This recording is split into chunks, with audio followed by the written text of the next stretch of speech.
Tushar Gaud Gachgoni, robotic cancer surgeon in Apollo Cancer Hospital, Apollo Hospital, Jubilee.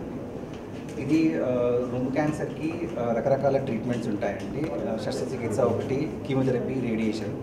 అలాగే శస్త్రచికిత్స విధానాల్లో ఒక వినూత్నమైన విధానము అపోలో హాస్పిటల్ చేశాము. ఇందులో మొత్తం రొమ్ము తీయకుండా, మొత్తం రొమ్ము ముందు మరక లేకుండా, అంటే ఓపెన్ సర్జరీ కాకుండా ఓన్లీ ఆర్మ్ పిట్లో 3 సెంటీమీటర్ల ఇన్సిషన్ తోటి యూనిపోర్టల్ రోబోటిక్ అసిస్టెడ్ సర్జరీ అనే ఈ సర్జరీ చేస్తాము. ఇందులో చిన్న మరక ఆర్మ్ పిట్లో ఉంటుంది. అందులోంచి బ్రెస్ట్ క్యాన్సర్ అంతా తీసేసి ఆ తర్వాత ఇంప్లాంట్ పెడతాము. అంటే సేమ్ టైం మనము రీకన్స్ట్రక్షన్ కూడా చేసేయచ్చు. అంటే పేషెంట్ కాస్మెటిక్గా బెటర్ ఉంటుంది. దీన్ని క్యూర్ విత్ కాస్మెసిస్ అంటారు. అంటే పేషెంట్కి క్యూర్ చేయడము, అదేవిధంగా ఇమీడియట్గా మళ్ళీ బేసిక్ ముందు ఎలా ఉందో అలా రీకన్స్ట్రక్షన్ చేయడం. ఈ పద్ధతి 7 కేసెస్ ఇప్పటికి చేశాము. లాస్ట్ కేసు 1600 సర్జన్స్ మీటింగ్లో మేము లైవ్ టెలికాస్ట్ చేసి దాని గురించి పాజిటివ్ నెగిటివ్స్ అన్నీ డిస్కస్ చేశాము. అది మన హిజ్ ఎక్సలెన్సీ గవర్నర్ గారు కూడా కాన్ఫరెన్స్ ఇనాగ్రేట్ చేశారు. అయితే ఇందులో డిసైడ్ చేశాము, పేషెంట్ ఎర్లీ క్యాన్సర్స్ అంటే 2-3 సెంటీమీటర్ల కంటే కింద ఉన్న క్యాన్సర్ నెంబర్ 1. నెంబర్ 2 నిప్పుల్ ఏరియాలకి దూరంగా ఉన్న క్యాన్సర్. ఎందుకంటే నిప్పుల్ ఏరియాలో ప్రిజర్వ్ చేస్తాం. మామూలుగా రూమ్ క్యాన్సర్లో తీసేస్తాము. ఇందులో నిప్పుల్ ఏరియాలో ప్రిజర్వ్ చేసి ఇంప్లాంట్ పెడతాము.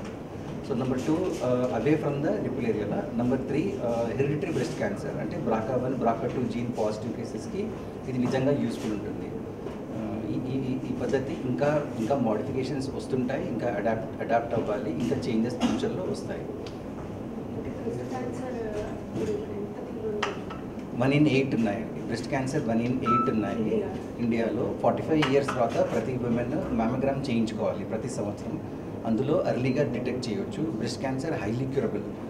నేను 15-20 ఇయర్స్ బ్యాక్ నేను చదివేటప్పుడు బ్రెస్ట్ క్యాన్సర్లో డెత్ రేట్ ఆల్మోస్ట్ 40% ఉంది. ఇప్పుడు లెస్ దెన్ 5% ఉంది. అండ్ ప్రతి patient more than 10 years minimum survive అవుతున్నారు.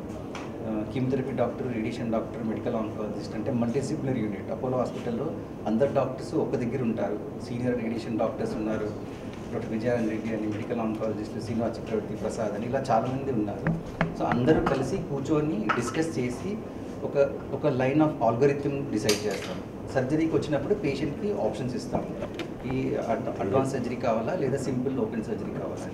యూజువల్గా యంగ్ పేషెంట్స్కి లెస్ దాన్ 2 సెంటీమీటర్ ట్యూమర్ ఉన్న వాళ్ళకి, జెనెటిక్ పాజిటివ్ ఉన్న కేసెస్కి ఈ పద్ధతి అవలంబిస్తాం. కానీ ఇది అందరికీ సూటబుల్ కాదు, అర్లీ కేసెస్కి మాత్రమే సూట్ అవుతుంది. కాస్ట్ 20% ఎక్కువ అవుతుందండి.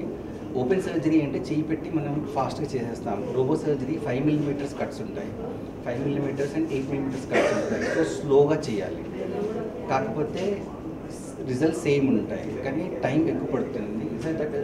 అందుకే ఫిట్ ఉన్న పేషెంట్స్కి మాత్రమే ఇది చేస్తాం. మీరు ఎంతమంది అడిగారు, హై రిస్క్ ఉన్న పేషెంట్స్కి ఇది చెయ్యం.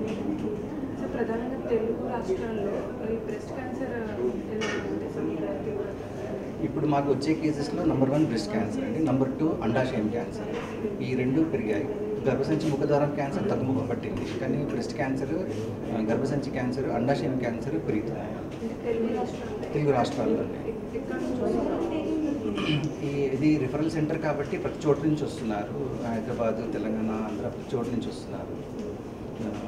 అట్లా ఒక జియోగ్రఫికల్ వేరియేషన్ అంటూ లేదు. యూజువల్గా ఇది ఫ్యాట్ ఎక్కువ ఉండడం వలన, ఆయిల్ అండ్ ఫ్యాట్, హార్మోన్స్ ఎక్కువ ఉత్పత్తి అవుతాయి. హార్మోన్స్ ఎక్కువ ఉత్పత్తి అయినప్పుడు రొమ్ము క్యాన్సర్, అండాశయం క్యాన్సర్ వచ్చే అవకాశం ఉంటుంది. ఫ్యాట్ లైఫ్ స్టైల్ చేంజ్ చేసుకుంటే సరిపోతుందండి. Like daily 30 minutes of walking, different vegetables, fruits, తర్వాత హార్మోన్స్ ఎక్కువగా వాడకూడదు. అలా చేస్తే ఇది ప్రివెంట్ చేయవచ్చు. అండ్ 15% హెరిడిటరీ ఉంటుంది. ఒకప్పుడు BRCA1, BRCA2 70,000 ఉండేది, ఇప్పుడు 15,000లోనే చేసేస్తున్నారు. సో జెనెటిక్ పాజిటివ్ ఉన్న కేసెస్కి మనం ముందే డిటెక్ట్ చేసి జాగ్రత్త తీసుకోవచ్చు. ఓకే.